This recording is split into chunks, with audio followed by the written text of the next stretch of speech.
Olá pessoal, sejam todos muito bem-vindos a mais um vídeo aqui do canal. E no vídeo de hoje eu vou falar com vocês sobre segurança e atualização de sistema. Então se você tem um site WordPress ou qualquer outro sistema, provavelmente você já passou por dificuldades em o sistema não funcionar depois de uma atualização, ou você tem algum tipo de problema com a atualização automática. Então nesse vídeo eu vou explicar para você os 3 pontos principais. O primeiro item, que ele é muito importante, são as atualizações. Mas uma coisa muito importante que você precisa ter em mente é não sair atualizando a todo momento assim que sai uma atualização, porque isso é muito arriscado. Então esse é o primeiro item. As pessoas acham que atualizar um site é só simplesmente ir lá, clicar no botão atualizar e pronto, tudo está resolvido. Mas você precisa seguir alguns passos aqui e eu vou te falar aqui passo a passo nesse vídeo e como você vai se safar ali se caso tiver algum tipo de problema, como você vai salvar o seu sistema. Então, nas atualizações, a primeira coisa que você precisa ver é se essa atualização ela saiu há muito tempo ou se acabou de sair, se é uma atualização recente. Se é uma atualização recente, lá no seu plugin, ou no seu tema, na sua extensão, provavelmente é melhor você esperar um pouco, porque eu já vi algumas atualizações que foram lançadas e depois no dia seguinte foi lançada uma outra atualização para corrigir aquela que tinha acabado de ser lançada, porque às vezes os desenvolvedores ali do módulo, do plugin ou da extensão, eles verificaram, eles fizeram os testes, mas eles não conseguem cobrir todos os ambientes de tipos de uso. Então, quando alguém lança ali uma atualização de plugin, provavelmente a comunidade vai instalar, vai testar e vai reportar os problemas e essa empresa ou esse time de desenvolvedores vai corrigir. Então a primeira coisa que você tem que fazer é esperar a comunidade reportar. Então a atualização acabou de ser lançada, você tem que esperar um pouco, você tem que ver se a comunidade reporta algum tipo de problema. Tem pessoas que ficam constantemente trabalhando nisso, fazendo validações, fazendo verificações para que o sistema, para reportar algum tipo de problema para o sistema. Agora, se você é um desenvolvedor ali já mais apurado nesse assunto de testes, então o que você vai fazer? Você vai fazer um ambiente de testes, né? Ou um ambiente de homologação. Então você, antes de realizar a atualização em ambiente de produção, isso é muito importante, você ter um ambiente de teste. Então aí você pode ali fazer uma cópia do seu ambiente real para um ambiente de teste, fazer as atualizações e verificar se ele roda ali perfeitamente. Você pode até mesmo fazer um teste alfa e beta ali com alguns usuários. E se isso funcionar perfeitamente, você pode atualizar o ambiente de produção. Mas se você não tem certeza, não atualize o ambiente de produção imediatamente. Você sempre vai ter um ambiente de teste. E uma dica que eu quero dar sobre atualização, porque muitas pessoas não sabem como que funcionam as atualizações, o versionamento das atualizações. Então eu vou colocar aqui um item, por exemplo, vamos supor que você veja ali um plugin que tem a versão 2.5.3. Então, basicamente, aqui o que é esse plugin? O que é esse versionamento? Da direita para a esquerda é de importância. Então, aqui o da direita é menos importante e o da esquerda é muito importante. Por que tem essa separação? Eu vou explicar aqui. Geralmente, ele tem ainda mais um número. Ele pode ter mais um número aqui na direita, mas vamos falar somente desses 3. Aqui da direita para a esquerda, esse da direita geralmente é uma atualização muito simples.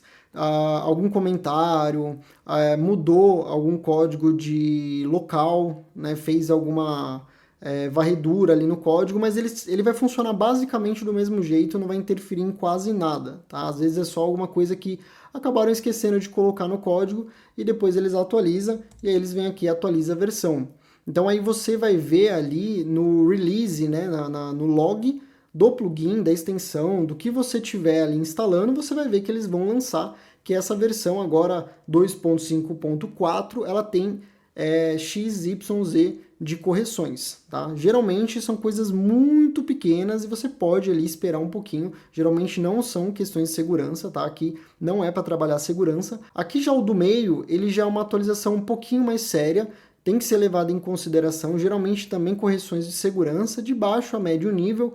e geralmente é algo que vai modificar o código um pouquinho, mas que não vai trazer ali tanto prejuízo para você se você atualizar ali em ambiente de produção, porque ele tende a se manter estável, ele tende a se manter de uma maneira que todos os códigos, até mesmo os obsoletos, eles funcionem. Então, se ele vem aqui e atualiza esse daqui, ele colocou para a versão 6, então aqui a gente vai mudar para 0, porque é a 2.6.0. Então ele vai tentar manter até mesmo códigos obsoletos, tá? Mas ele vai recomendar que você não utilize esse tipo de código ou função. Já essa daqui é uma mudança muito brusca de sistema e dependendo se é um plugin, um módulo, um tema, um framework, essa atualização ela mostra que o sistema mudou praticamente por completo. Se ele mudar aqui para 3, então é basicamente um sistema novo, tá? Tem sistemas que eles ficam obsoletos e que não é possível ali fazer essa migração. Isso você não vê muito no WordPress, porque o WordPress, os plugins, eles tendem ali sempre se manter ali estáveis, né? Não substituindo por completo, mas sim eles podem depreciar algumas funções. Então, se você atualiza aqui essa última versão, você pode ter funções depreciadas. Então, você precisa ficar de olho aí e analisar o que você vai atualizar. Então, eu vou colocar aqui também que esse aqui é o primeiro item, né? Então, esse é o primeiro item da nossa lista referente a atualizações.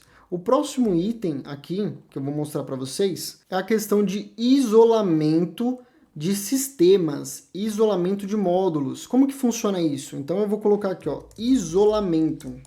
Então, isso é muito importante se você é desenvolvedor ou se você trabalha como webmaster, você ter ali as suas aplicações rodando isoladamente. O que a gente vê muito ali?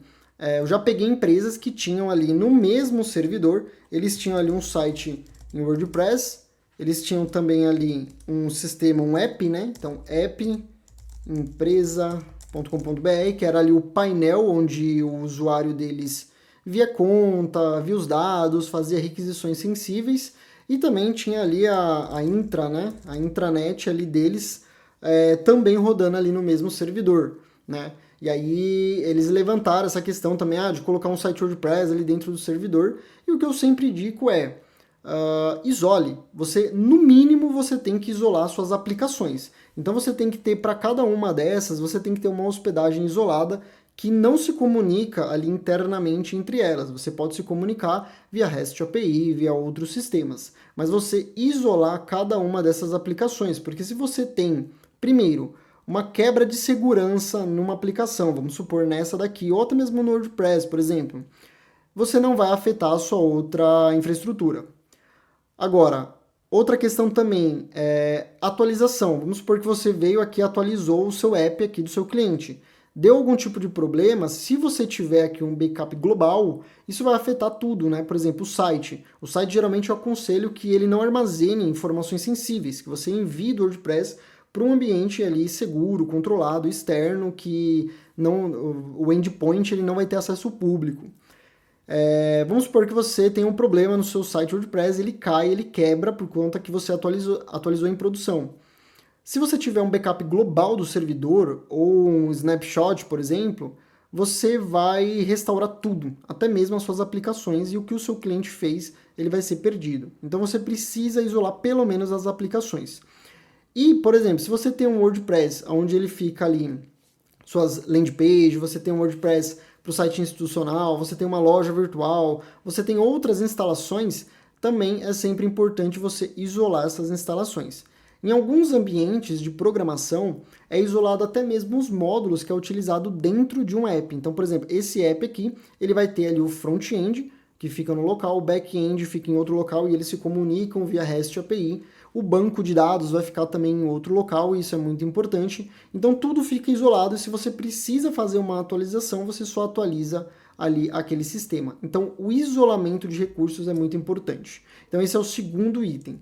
O terceiro item, que é o mais importante e é o mínimo para você que é desenvolvedor ou que você tem um site próprio da sua empresa, ou que você é webmaster, você gerencia sites, você não pode ficar sem esse item, que é o backup. Isso é impossível você ser um webmaster, você ser um desenvolvedor e não ter backups. né? Quanto mais backup, melhor. O backup é a linha de frente para você combater qualquer coisa. Então vamos supor que você atualizou aqui em produção, você não seguiu as minhas recomendações e você foi lá e atualizou em produção. Você tendo um backup, você consegue fazer um restore aqui dos arquivos e do banco de dados e tudo funciona perfeitamente. Então, o site quebrou, você faz ali o restore do backup e o seu site ele vai sair ali do ar por poucos minutos, né? Agora, por exemplo, se você não fez o isolamento, mas você tem um backup e você for ágil com isso, geralmente os backups também, você pode ali colocar um sistema de monitoramento automático, mas é também importante você fazer um monitoramento manual. E aí você vê ali que o site quebrou, caiu, deu algum tipo de problema, você vai lá e faz ali o restore rapidinho e ele já sobe e aí nenhum dado vai ser perdido porque você foi ali rápido e já restaurou. Então o backup ele é muito importante. Então você tem que ter o backup da sua infraestrutura. Então um backup de arquivos é sempre bom também você isolar. Você tem o backup de arquivos, o backup do banco de dados e das outras informações que você precisar. Além disso, tá? Além de você ter o backup aqui dos arquivos e de banco de dados, é importante que os backups eles sejam sincronizados quando você tem uma sincronização de informações.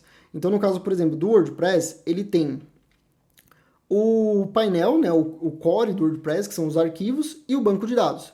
Você não pode programar um backup dos arquivos às 3 horas da tarde e um backup do banco de dados às 8 horas da noite, por exemplo, porque isso vai dar uma divergência de informações. Se os arquivos atualizarem e o backup não, isso vai dar problema. Aqui na infraestrutura, por exemplo, se você tem um front-end, um back-end e um banco de dados isolados, separados, você também precisa ter a sincronização deles no mesmo momento. Isso é muito importante. Então, eu sempre aconselho fazer ali, agendar os seus backups sempre no mesmo horário e quando você tem um menor pico de requisições na sua aplicação. Porque senão o backup vai ficar lento, ou pode dar problema, ou até mesmo a sua aplicação pode ficar lenta. Tá? Então, isso é muito importante você manter os backups eles sempre sincronizados. E você sempre fazer um monitoramento diário ali se o backup ele rodou. Você colocar numa ferramenta que automatiza isso para você, mas você sempre analisar manualmente se o backup ele rodou certinho, porque senão você vai ter problemas. Você vai deixar lá, vai achar que está rodando e aí você vai ter problema. Tem plataformas de backup que você consegue unificar tudo isso no mesmo painel e aí você consegue ter uma visão geral de todos os sites que você gerencia. Esse é o melhor. E ainda por cima, alguns sistemas desse também tem monitoramento de inatividade. E também dá para você saber quando o backup não rodou, qual foi o motivo e tudo mais. Mas o backup, ele é o item primordial para qualquer tipo de sistema. Então, se der algum tipo de problema, você consegue fazer um restore ali e os arquivos voltam, tá bom?